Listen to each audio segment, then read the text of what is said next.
좋으신 하나님을 함께 찬양합시다. 할렐루야. 아멘. 2025년 1월 첫 번째 주일, 하나님께 나와 예배하신 여러분들을 사랑하고 축복합니다. 모세의 시대 때 하나님께서 이스라엘 백성들을 출애굽시킬 때 제일 먼저 만나게 했던 장애물은 홍해 바다였습니다. 하나님께서는 홍해 바다를 가르시고 이스라엘이 마른 땅으로 건너갈 수 있게 해주셨습니다. 여호수아의 시대 때에도 이스라엘 백성들이 가나안 땅을 향하여 나아갈 때 제일 먼저 만났던 장애물은 요단강이었습니다. 당시 요단강은 강물이 범람하는 시기였습니다. 수심은 깊고 물살은 급해졌을 때 요단강을 건너야 했습니다. 그러나 하나님께서는 요단강의 물이 끊어지게 하시고 이스라엘이 마른 땅으로 건너가게 하셨습니다. 왜 하나님께서는 이스라엘에게 제일 먼저 홍해와 요단강을 건너가게 하셨을까요? 앞으로 광야의 길을 걸어가고 가나안 땅을 차지하기 위해 가야 될 이스라엘에게 하나의 증표와 같은 것을 주시기 원했던 것입니다. 그 증표는 무엇입니까? 내가 너희와 함께 한다라는 것입니다. 이사야서 43장 1절에서 3절 말씀입니다. 야곱아, 너를 창조하신 여호와께서 지금 말씀하시느니라. 이스라엘아, 너를 지으신 이가 말씀하시느니라. 너는 두려워하지 말라. 내가 너를 구속하였고 내가 너를 지명하여 불렀나니 너는 내 것이라. 내가 물 가운데로 지날 때에 내가 너와 함께 할 것이라. 강을 건널 때에 물이 너를 침몰하지 못할 것이며 내가 불 가운데로 지날 때에 타지도 아니할 것이요 불꽃이 너를 사르지도 못하리니 대저 나는 여호와 내 하나님이요 이스라엘의 거룩한 이요 내 구원자임이라. 아멘. 따라서 앞으로 가나안 땅을 향해 가야 되는 이스라엘은 요단강을 마른 땅이 되게 하시고 건너가게 하신 하나님이 함께 하심을 기억하게 하기 위함이었던 것입니다. 그래서 요단을 건너기를 마친 후에 하나님께서는 여호수아에게 명령하여 12지파에서 한 사람씩 택하여서 요단에서 돌 12를 택하여 너희가 유숙하는 곳에 두라고 명령하십니다. 오늘 본문 여호수아 4장 1절에서 3절 말씀입니다. 우리 함께 봉독하겠습니다. 시작.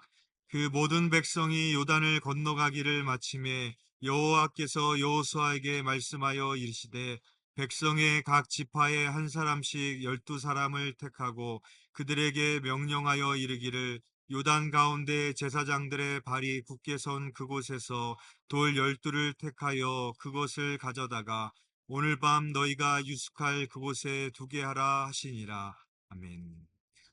하나님께서는 아무 돌이나 가져다가 기념비를 세우라고 하지 않으셨습니다. 요단 가운데 제사장들의 발이 굳게 선 그곳에 있는 돌을 가져오라고 말씀하셨습니다. 요단강 물이 범람하고 있을 때 제사장들이 언약궤를 메고 제일 앞장서서 갔습니다. 그리고 제사장들의 발이 요단강 물을 밟고 멈췄을 때 요단의 물이 끊어지고 마른 땅이 되었고 이스라엘 백성들이 건너갈 수 있었습니다. 이 상황을 한번 머릿속으로 재현해 본다면 제사장들이 언약궤를 메고 먼저 앞장서 갑니다. 그리고 이스라엘 백성들이 2000규빗이 떨어져서 그 뒤를 따라갑니다. 그리고 제사장의 발이 요단강 물에 밟고 멈추었을 때 요단의 물이 끊어지고 마른 땅이 되어 이스라엘 백성들이 지나갔습니다. 200만 명이나 되는 이스라엘 백성들이 요단을 건너가는데 시간은 꽤 많이 걸렸을 겁니다. 그 오랜 시간 동안에 요단의 물이 끊어져 있고 그 요단강 가운데 제사장들이 언약궤를 메고 있는 그 모습을 보면서 백성들이 요단강을 도하를 하고 있는 겁니다. 그 마른 땅으로 지나가면서 또 그 강을 다 건넌 이후에도 다른 사람들이 그렇게 건너오는 것을 계속해서 보고 있습니다. 그 광경이 그들에게 얼마나 놀라웠겠습니까? 하나님은 제사장들의 발이 굳게 선 그곳에 돌 12를 택하여 기념비를 세우라라는 겁니다. 사실 요단강에 있는 돌이나 요단강 밖에 있는 돌이랑 다를 게 뭐가 있겠습니까? 그러나 그 돌은 이스라엘에게 특별한 돌이 됩니다. 왜냐하면 그들의 힘으로는 절대 건너갈 수 없는 요단강을 건너가게 하신 하나님의 은혜의 표징이 되는 돌이기 때문입니다. 예전에 교회 차를 타고 가다가 제가 남교 장로님께 물어봤습니다. 장로님 신도브레뉴로 이사 오신 지 얼마나 되셨죠? 한 10년 되셨나요? 그때 장로님이 대답하시기를 10년 넘었죠? 아니, 어떻게 아세요? 저는 기억하죠? 저희 집 현관문 도어락 비밀번호를 이사한 날짜로 했으니까 잊어버릴 수가 없죠. 그렇게 대답을 하시더라고요. 남규 장로님이 이사를 참 많이 하셨습니다. 많이 하시다가 또 교회 가까운 곳에 새로운 장막을 하나님께서 허락하셔서 그 은혜가 감사하셨는지 현관문 도어락 비밀번호를 이사한 날짜로 설정했기 때문에 잊어버릴 수가 없다는 겁니다. 그래서 작년에 저도 이사를 하면서 도어락 비밀번호를 현관문 도어락 비밀번호를 뭐로 할까? 아이들 생일로 할까? 결혼 기념일로 할까? 그렇게 고민하다가 남규 장로님이 생각이 났습니다. 하나님께서 사택이 팔리게 해주셔서 교회에 빚도 갚게 해주시고 또 새로운 장막으로 인도도 해주셨는데 이 은혜를 잊지 말고 기억해야 되겠다. 그래서 저희 집 현관문 도어락 비밀번호도 저희가 이사한 날짜로 그렇게 설정을 했습니다. 그래서 저도 이사 온 날짜를 잊어버릴 수가 없습니다. 날마다 하루에도 몇 번씩 현관문 도어락의 비밀번호를 눌러야 되기 때문입니다. 하나님이 아무리 많은 은혜를 주셔도 그것을 그냥 요단강에 흘려보내는 사람들이 있습니다. 홍해를 건너온 이스라엘이 처음에는 하나님을 찬양했지만 며칠이 지나지 못해서 마실 물이 없게 되었을 때 하나님께 불평과 원망을 늘어놓습니다. 그러나 하나님이 나에게 주신 은혜에 감사하며 기억하려고 하는 사람들이 있습니다. 사랑하는 교우 여러분, 우리는 2024년이라는 요단강을 건너왔습니다. 작년 한 해 동안에도 여러분들이 기억해야 될 하나님의 은혜가 있으실 것입니다. 그것을 여러분의 기념의 돌로 취하시고 2025년에도 함께 하시는 하나님을 바라보시기를 주님의 이름으로 축복합니다. 오늘 본문에 보면 요단에서 돌 12를 취하여서 쌓아 올리는 장소가 두 군데가 나옵니다. 먼저 첫 번째는 길갈입니다. 오늘 보면 여호수아 4장 19절에서 22절의 말씀입니다. 우리 함께 봉독해 보겠습니다. 시작. 첫째 달 10일에 백성이 요단에서 올라와 여리고 동쪽 경계 길갈에 진침해 여호수아가 요단에서 가져온 그 12돌을 길갈에 세우고 이스라엘 자손들에게 말하여 이르되 후일에 너희의 자손들이 그들의 아버지에게 묻기를 이 돌들은 무슨 뜻이니까 하거든 너희는 너희의 자손들에게 알게 하여 이르기를 이스라엘이 마른 땅을 밟고 이 요단을 건넜습니다. 아멘. 하나님께서 요단에서 취한 돌을 길갈에 기념비로 세우게 하십니다.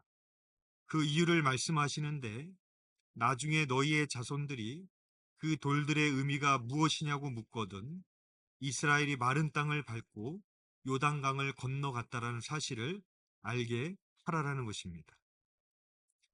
그래서 이 땅의 모든 백성들이 여호와의 손이 강하신 것을 알게 하고 너희는 항상 여호와 하나님을 경외하라라고 그렇게 명령하신 것입니다. 그러니까 두 가지 측면이 있습니다. 이 기념비를 세우는 것은 우리 자녀들에게 믿음의 신앙의 스토리를 물려주게 되는 겁니다. 그리고 또 앞으로 가야 될 대적들에게 가나안에 있는 대적들에게 이 소식이 들려지게 될 것입니다.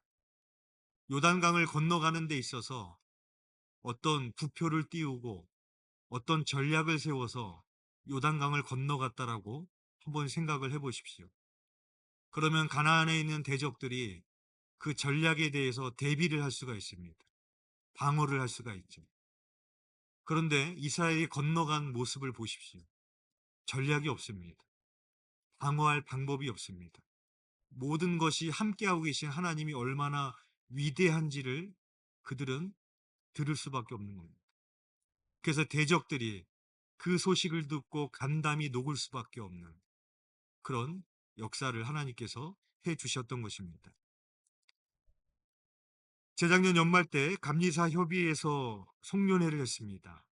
지금 감독회장이 되신 김정석 감독님이 참석을 하셨는데 송년회 선물을 주셨습니다.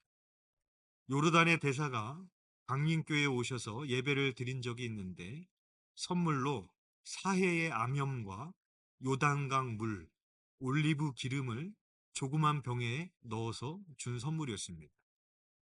그래서 우리에게 그 선물을 주셨는데 감독회장이 주실 때는 다 고마운 마음으로 받았습니다. 그리고 감독회장님이 가신 후에 한 사모님이 그 병에 담겨 있는 요단강의 물을 보면서 우스갯소리로 그러셨어요. 아니, 요단강 물은 줘서 뭐해? 그냥 화장품이나 주지. 그러시더라고요. 제 목양실에 지금도 그 선물이 그대로 있습니다. 사실 그게 요단강 물이라고 뭐 특별한 게 있겠습니까? 시간이 흘러서 이스라엘의 부모들이 후손들에게 이것이 요단강의 돌이라고 말해준다고 그게 무슨 의미가 있겠습니까? 하지만 이스라엘의 부모들이 요단강을 어떻게 건너갈 수 있었는지, 그때 하나님이 우리에게 어떻게 역사하셨는지를 이야기를 해준다면, 그때의 믿음의 이야기, 은혜의 스토리가 있다면 그 돌들은 특별한 돌이 되는 겁니다. 이상원 원로 목사님이 소천하셨을 때 제가 소식을 듣고 강화로 갔습니다. 장로님들도 강화로 오셔서 장례 절차를 준비하고 있었는데 제일 먼저 그리로 오셨던 분이 있습니다. 이영철 권사님과 심숙자 집사님입니다. 그분들이 제일 먼저 거기 올 수 있는 이유는 그분들이 지금 강화에 살고 계시기 때문입니다. 그런데 그 야밤에 제일 먼저 올 수 있었던 이유는 단순히 강화에 살았기 때문이 아니라 이상원 원로 목사님을 생각하는 그분들의 특별한 마음이 있었기 때문입니다. 모든 분들이 다 돌아가시고 저 혼자 남아서 원로 목사님 시신을 장례식장으로 옮길 차량을 기다리고 있었습니다. 근데 이영철 권사님과 심숙자 집사님이 마지막으로 원로 목사님의 얼굴을 꼭 보고 싶으시다고 끝까지 기다리셨습니다. 늦은 시간이 돼서 차량이 도착했고 시신을 차량으로 옮기기 전에 저에게 얼굴을 확인시켜 주는데 제가 그분들께 양해를 구하고 이영철 권사님과 심숙자 집사님을 모시고 와서 마지막으로 원로 목사님의 얼굴을 볼 수 있게 해주었습니다. 이영철 권사님이 원로 목사님의 얼굴을 보시더니 다리가 풀리시면서 그냥 주저앉으시려고 그러더라고요. 그리고 심숙자 집사님은 저에게 원로 목사님이 쓰시던 옷이나 지팡이가 그런 거 없냐고 저한테 물으시더라고요. 그래서 제가 왜 그러냐고 물었더니 원로 목사님의 유품을 간직하고 싶으시다고 그렇게 말씀을 하시는 거예요. 아들인 저도 그런 생각을 못 해봤는데 그분들의 이야기를 들으면서 원로 목사님을 향한 그분들의 특별한 사랑을 느낄 수가 있었습니다. 우리 자녀들에게 최고의 신앙 교육이 무엇이겠습니까? 우리는 우리 자녀들에게 무엇을 남겨줘야 되겠습니까? 우리가 하나님을 어떻게 믿었는지, 교회를 어떻게 섬겼는지, 그런 믿음의 스토리, 신앙의 스토리가 아니겠습니까? 그 신앙의 스토리를 꼭 내가 입으로 이야기하지 않더라도 그것은 언제든지 누구에게나, 특별히 우리 자녀들에게 그것은 들려질 수밖에 없고 기억될 수밖에 없는 것입니다. 그 신앙의 스토리를 우리의 자녀들이 기억하게 된다면 부모님과 함께 하셨던 하나님을 기억하지 않겠습니까? 바라기는 저와 여러분들이 우리 자녀들에게 나의 믿음의 스토리, 신앙의 스토리를 남겨줄 수 있는 믿음의 사람이 되시기를 주님의 이름으로 축복합니다. 요단에서 돌 12를 취하여 쌓아 올리는 장소가 한 군데가 더 있습니다. 오늘 본문 여호수아 4장 9절의 말씀입니다. 우리 함께 읽겠습니다. 시작. 여호수아가 또 요단 가운데 곧 언약궤를 맨 제사장들의 발이 선 곳에 돌 12를 세웠더니 오늘까지 거기에 있더라. 아멘. 여호수아가 요단 가운데 언약궤를 맨 제사장들의 발이 선 곳에 돌 12를 세웠습니다. 근데 이것은 좀 이상합니다. 길가에다가 돌 12를 세워 기념비로 세우라는 것은 이해가 되는데 요단강 가운데다가 돌 12를 세우면 어떻게 되겠습니까? 잠시 후에 다 지나고 하고 나서 요단강물이 다시 합쳐지게 되고 창일하게 되면 그 돌들은 보이지 않게 됩니다. 그런데 여호수아는 왜 그렇게 했을까요? 우리는 이 의미를 사도 바울의 서신에서 찾아볼 수가 있습니다. 고린도전서 10장 1절에서 2절 말씀입니다. 형제들아, 나는 너희가 알지 못하기를 원하지 아니하노니 우리 조상들이 다 구름 아래에 있고 바다 가운데로 지나며 모세에게 속하여 다 구름과 바다에서 세례를 받고. 사도 바울은 고린도 교회에게 세례의 의미를 설명해 주는데 우리 조상들이 모세의 시대에 홍해의 바다를 건넌 것으로 세례를 설명해 줍니다. 이스라엘은 애굽의 노예였습니다. 그러나 그들은 애굽에서 나와서 하나님의 은혜로 홍해를 건너가게 됐고 뒤를 쫓아오던 애굽의 군사는 홍해 바다에 다 수장되고 말았습니다. 홍해를 건넜다는 의미는 무엇입니까? 이제는 다시 애굽으로 돌아갈 수 없다는 뜻입니다. 이제는 과거의 노예로 옛사람의 습성으로 돌아갈 수 없다는 것을 의미합니다. 그것이 홍해를 건넌 겁니다. 그래서 바울은 그것을 세례의 의미로 설명을 해주고 있는 것입니다. 요단강도 마찬가지입니다. 이스라엘이 요단강을 건널 때는 강이 범람하는 시기였습니다. 그러나 하나님께서 그 물이 끊어지게 하시고 마른 땅을 건너가게 하셨습니다. 그 요단강에 여호수아가 돌 12를 세웠습니다. 요단강의 물이 다시 합쳐지게 되면 그 돌들은 더 이상 보이지 않게 됩니다. 여호수아가 요단강에 세운 돌은 어떤 의미입니까? 우리의 옛사람입니다. 요단을 건너오기 전에 옛사람의 모습, 그리고 이제는 하나님이 약속하신 새 땅으로 가기 위하여 버려야 될 구속, 옛사람의 모습인 것입니다. 사랑하는 교회 여러분, 2024년을 지나 2025년을 넘어오면서 여러분들이 버려야 될 구습과 옛사람의 모습은 무엇입니까? 새해를 시작하시면서 썩어져가는 구습을 벗어버리고 새로운 심령이 되시기를 주님의 이름으로 축복합니다. 마지막으로 요단강을 건넌다는 의미는 영원히 죽을 수밖에 없는 우리들을 천국으로 인도해 주신다는 의미입니다. 찬송가 489장 저 요단강 건너편에 찬란하게라는 찬송의 가사가 이렇습니다. 저 요단강 건너편에 찬란하게 배는지 예루살렘 새 집에서 주의 얼굴 배우리. 빛난 하늘 그 집에서 주의 얼굴 배우리. 한량없는 영광 중에 주의 얼굴 배우리 라는 찬양입니다. 성경에서 요단강을 건넜다는 것은 우리가 언젠가 우리의 육체 장막은 무너질 수밖에 없지만 우리를 영원한 천국으로 인도해 주시는 의미를 담고 있습니다. 따라서 우리가 기억해야 될 요단의 돌은 무엇이겠습니까? 예수님의 십자가입니다. 한 여인이 물에 떠 있는 둥근 바위 같은 곳에 앉아 있습니다. 여인의 눈은 흰 천으로 가려져 있고 몸은 한 줄밖에 남지 않은 수금 같은 악기에 간신히 기대고 있습니다. 그 여인이 앉아 있는 곳은 금방이라도 뒤집힐 듯 위태로워 보입니다. 앞을 전혀 볼 수 없으니 어디로 가는지 모릅니다. 아니, 자신이 지금 어디에 있는 것조차 알 수 없습니다. 이 그림의 제목은 영국의 화가 조지 프레더리 와치의 희망이라는 작품입니다. 희망이라는 것은 바로 이런 것이죠.